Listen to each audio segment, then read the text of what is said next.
E aí pessoal, bom dia, tudo bem? Queria conversar com vocês hoje acerca da nova polêmica que surgiu no Brasil, que é a tal da terceirização.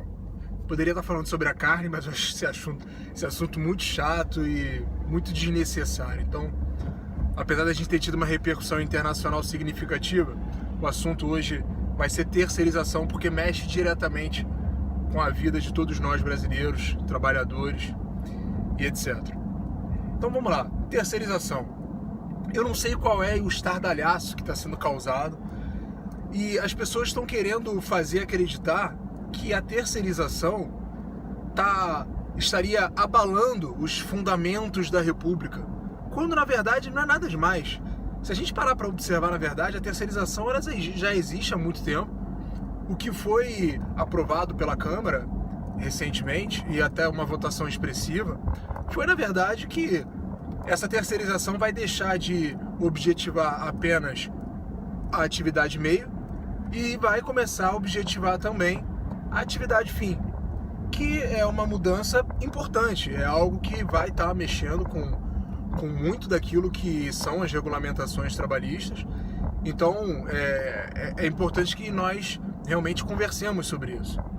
Eu queria trazer alguns dados para vocês, porque nessas horas a gente ouve um monte de gente falar, pessoas que muitas das vezes não têm fundamento, não têm embasamento para poder estar falando sobre aquilo, e simplesmente repetem. Tem até um camarada meu que ele costuma falar sobre a síndrome do papagaio, e a gente vê isso cada vez mais frequente, principalmente nas redes sociais. Pessoas que não têm a mínima noção, ouvem ou leem alguma coisa e começam a repetir aquilo à exaustão como se verdade fosse.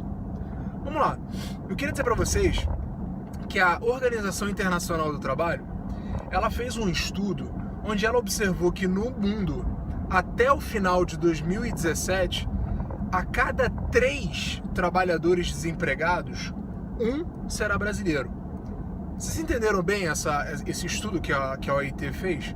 Ou seja, a cada novo desempregado no mundo, até o final de 2017, 1/3 desses desempregados serão brasileiros.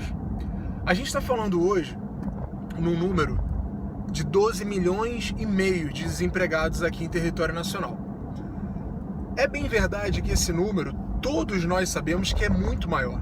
Se você parar para pensar que as famílias que recebem Bolsa Família, se você parar para pensar que o trabalhador que eventualmente esteja recebendo seguro-desemprego, esses dois, e se eu não me engano existem até outros tipos de trabalhadores, eles simplesmente não são contados, eles não são contabilizados como se desempregados fossem.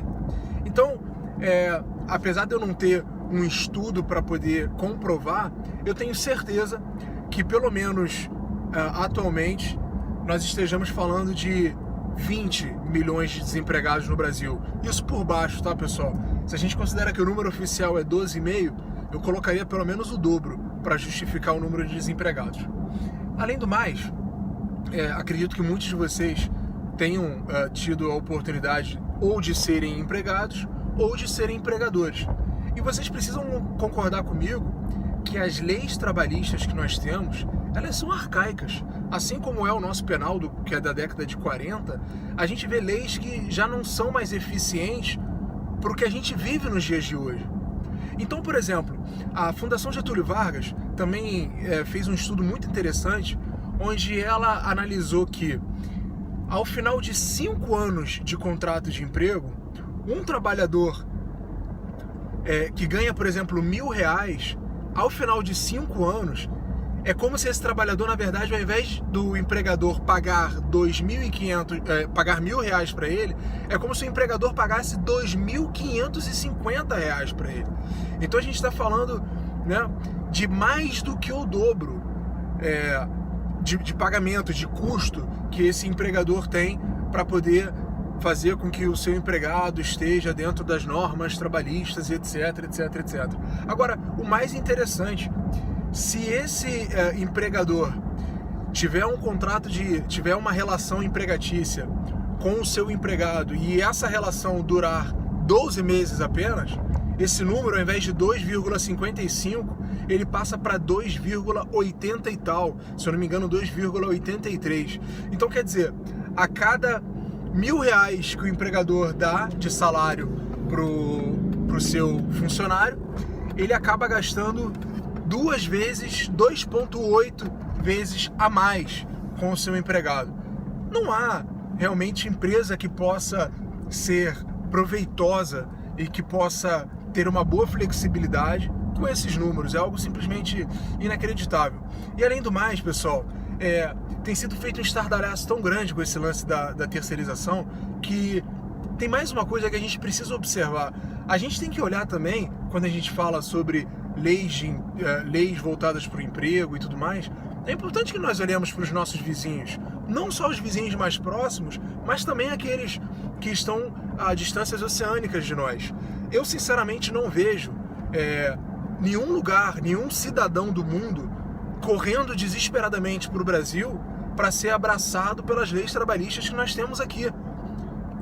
Será que isso emite algum sinal para a gente? Será que isso quer dizer alguma coisa? Ou seja, nós temos lugares no mundo como os Estados Unidos, que eu acho que é o maior exemplo e o exemplo mais palpável para cada um de nós, que não tem esse tipo de regulamentação, não tem FGTS, INSS, seguro, não tem nada disso. E ainda assim, os trabalhadores sérios, dedicados, são recompensados muitas vezes e principalmente através da meritocracia, que é algo que a gente aqui não desenvolve tanto. Então, a Europa como um todo, alguns que já me acompanham há um tempo, os meus amigos de longa data sabem que por questões de trabalho eu já rodei bastante mundo afora, principalmente Europa e Norte da África. Essas leis não existem em lugar nenhum, pelo contrário. E ainda assim, os trabalhadores veem seus direitos respeitados, os trabalhadores se veem na possibilidade de crescer profissionalmente e sem que nenhuma regulamentação esdrúxula como a nossa esteja agasalhando a situação jurídica entre o empregado e o empregador.